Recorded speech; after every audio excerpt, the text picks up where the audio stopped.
E hoje trazemos algo que você jamais acreditaria se não fossem as fortes evidências que, a partir de agora, estarão na sua tela. A ida à Lua. Teria realmente o homem ido à Lua? Você sabe que muitas pessoas não acreditam nisso. E creio que após assistir a esse trabalho, você irá também se unir ao grupo dessas pessoas. Algo estranho aconteceu a caminho da Lua.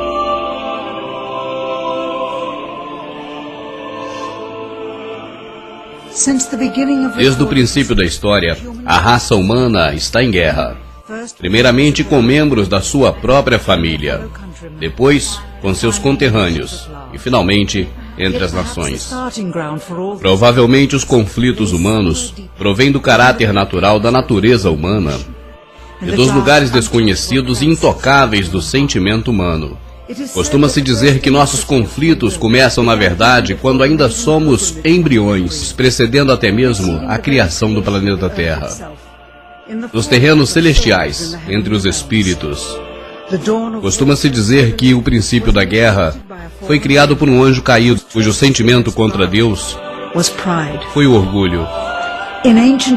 Na antiga Babilônia, em uma idade tão distante quanto ao tempo, cujo milênio permanece desconhecido, a Torre de Babel começou a ser construída. Seria o maior feito da raça humana. Uma torre tão alta que o seu topo alcançaria os céus. E com ela se provaria ao mundo que havia uma raça superior. Seria uma ironia de Deus que nunca terminaria. O tempo passou, as nações caíram, emergiu uma era de máquinas. Uma vez mais, a ingenuidade da espécie que dominava as demais descobriu que a seu tempo foi o maior feito monumental jamais imaginado. A maior máquina já construída pelo homem. Uma automatização gigantesca, tão reveladora, que mesmo antes de ser concebida, só poderia ter um nome. Titanic. Em 10 de abril de 1912, ele partiu ao mar.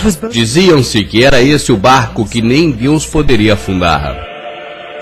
Mas acabou resultando em uma ironia, porque o elemento que se supunha que o manteria a flutuar foi justamente o que o fez afundar. A água congelada, em forma de iceberg. Nem sequer terminou a sua primeira viagem.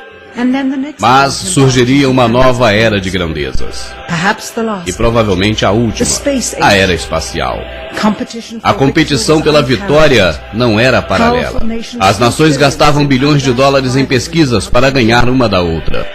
A União Soviética lançou o primeiro satélite artificial, o primeiro animal e o primeiro homem.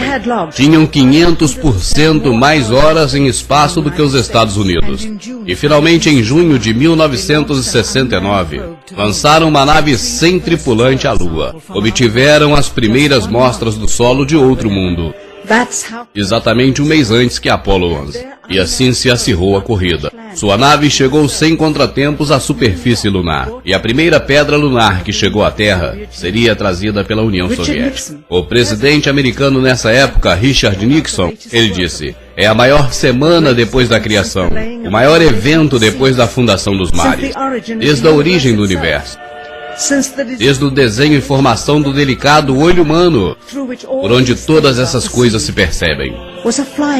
Foi uma máquina voadora com 2 passageiros aterrissando em seu vizinho celestial mais próximo e regressando a seu lugar de origem. Provavelmente, mais uma ironia de Deus se esconde atrás dessa ousadia humana. A construção da mais alta torre com o único propósito de sobressair entre as demais raças nunca foi concretizada. A máquina que foi tão grandiosa e que disseram que seria intocável, inclusive por Deus, nunca terminou sua primeira viagem. E finalmente, a coroação da raça humana, o maior êxito de toda a espécie humana, o maior evento da história, aterrissar na Lua. 20 anos depois, o mesmo programa espacial não pôde colocar em órbita um telescópio com a lente desenfocada. E como pôde então 2 décadas antes, e uma missão 100 vezes mais complicada, ter sido um êxito na primeira tentativa. Isso traz um minucioso estudo dos motivos da administração Nixon, um exame crítico do controle total do governo sobre a imprensa. Mas chegamos a novas descobertas da tripulação da Apollo 11 fingindo parte da missão. Mostraremos detalhes do que pode ter sido a maior conspiração governamental de todos os tempos. Algo estranho se passou a caminho da Lua. Take a trip in my rocket ship. We'll have a lovely afternoon. Kiss the world goodbye, and away we'll fly. Destination moon. We'll travel fast as a light till we're out of sight. The earth will be like a toy balloon. What a thrill you'll get riding on my jet. A destination moon. We'll go up, up, up, up. Straight to the moon we two. High in the starry blue. I'll be out of this world with you. So away we'll steal in my space mobile. A supersonic, a honeymoon. Leave your cares below. Pull the switch, let's go. A destination moon.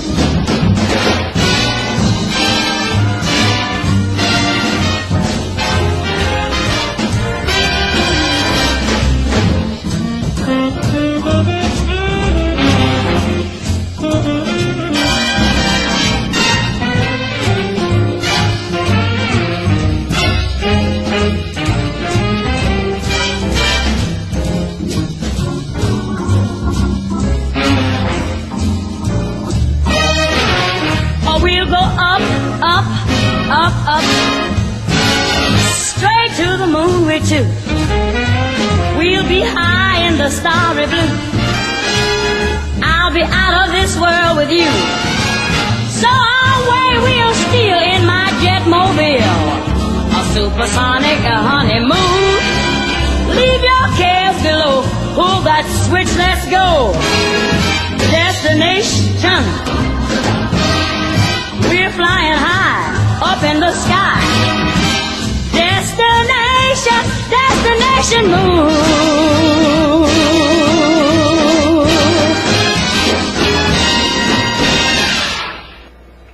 Você pode até estar pensando assim: bom, se a ida do homem à Lua tivesse sido realmente uma farsa, alguém já teria denunciado.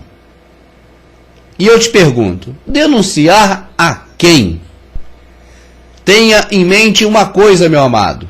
Você não tem do seu lado nenhum meio de comunicação que você possa confiar e recorrer a ele para fazer qualquer tipo de denúncia contra quem comanda o mundo. Eles não aceitam essas denúncias. E sabe por quê? Todas as emissoras de rádio e televisão, elas obedecem a uma concessão do governo. E o governo só dá essa concessão justamente para quem está do lado dele. Essa é a grande verdade. E, por sua vez também, o governo é comandado pela elite mundial, pelos Illuminati, pelas 13 famílias. E o que não está de acordo com eles, eles tiram do ar. Foi assim com a TV Tupi no Rio. Lembra dela? Não vou entrar nesses detalhes, mas foi assim. E o que acontece? Não há a quem denunciar a farsa da Lua, a verdade é essa. Agora, você vai assistir a partir desse momento as evidências que te mostram o tempo todo que o homem jamais foi à Lua. Deixa eu adiantar um pequeno detalhe que eu creio que seja bastante importante. A ida à Lua seria ou teria sido o maior feito da humanidade até hoje. Desde a fundação do mundo, da Torre de Babel, que se tentou ser maior do que Deus, tentou se mostrar maior do que as demais raças, você sabe que o homem não conseguiu. Não é verdade? Então, e a ida à Lua foi uma grande ironia. Sabe por quê? Eu vou te explicar. O maior feito do homem de todos os tempos não foi possível por causa de uma minúsculazinha partícula subatômica chamada radiação.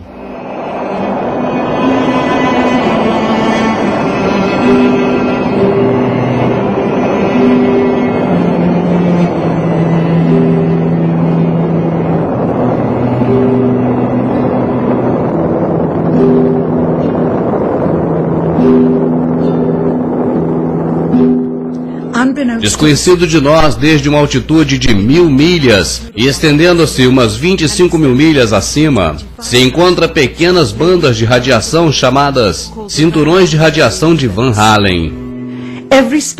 Todas as missões espaciais tripuladas da história, tanto dos Estados Unidos como também da União Soviética, desde a primeira em 1961, têm estado muito debaixo deste campo de radiação que é mortal. Any human being traveling through the Van Allen belt would have been rendered either extremely ill or actually killed by the radiation within a short time thereafter. Every manned mission in history, Gemini, Mercury, Skylab to Space Shuttle, has been below the radiation belt, all except going to the moon. Os astronautas soviéticos mais experimentados passaram 100 horas no espaço por cada 20 dos Estados Unidos. Para poder sobreviver à viagem de 1h30 através do cinturão que é necessário atravessar para chegar à Lua e regressar, se requer um escudo sólido entre o astronauta e o exterior da nave. O foguete tipo Saturno V, utilizado pela Apollo, media 35 andares de altura e pesava o mesmo que um navio de combate. Inserir um escudo em forma de barreira rodeando por completo a tripulação faria impossível o foguete ser lançado. É por essa razão que os soviéticos, muito mais experientes no espaço sideral, só enviaram uma nave sem tripulação à Lua. Obviously, the only shielding they had was the literally paper-thin outer hull of aluminum, and their suits consisting of glass fiber, some aluminum fibers, and silicon rubber. It's very interesting concerning radiation that the astronauts were protected by a thin film of aluminum, when here on Earth they put a lead shield on us when they take a dental x-ray. This is the main reason why the Russians never really intended to send the men to the moon. Of course, we were worried to go out into the unknown of space. Of course, we were fearful. We had no idea how a human would be affected by the radiation. We suspected that possibly the radiation could even penetrate through the craft itself. Em 1998, a Space Shuttle voou a uma altitude de 300 milhas. Foi uma das mais altas já registradas. Centenas de milhas debaixo do campo de radiação de Van Allen. Mas foi tão danoso que os astronautas dentro da cabine, que era hermeticamente fechada, e dentro dos seus trajes, mesmo com os olhos fechados, ainda viram fortes reflexos de luzes, que pareciam como disparos de estrelas, devido à radiação que penetrou na nave, nos seus trajes, nos seus crânios, mesmo com os olhos fechados. Como resultado, a TV norte-americana CNN emitiu um noticiário que demonstra claramente a surpresa da NASA com esse fato até então desconhecido por ela. The radiation belt surrounding Earth may be more dangerous for spacewalking astronauts than previously believed. Scientists say the phenomena known as the Van Allen belts can spawn killer electrons when the Earth's magnetic field changes. These electrons that are being studied could have an important effect, not only on satellites, which has happened in the past, but could also affect the astronauts by creating large doses of radiation that could influence their health. The electrons can penetrate through various materials, including spacesuits, and can pass through, in fact, the walls of the space station, and can create high charges deep inside of these objects. Conferimos, portanto, com um trecho dessa reportagem da CNN, que nem a NASA sabia realmente dos efeitos que poderiam causar a radiação de Van Allen nos seres humanos, nos astronautas. E no próximo segmento, conheceremos então um pouco do que foi a corrida espacial, a Guerra Fria entre Rússia e Estados Unidos e a organização para a grande farsa do homem na Lua.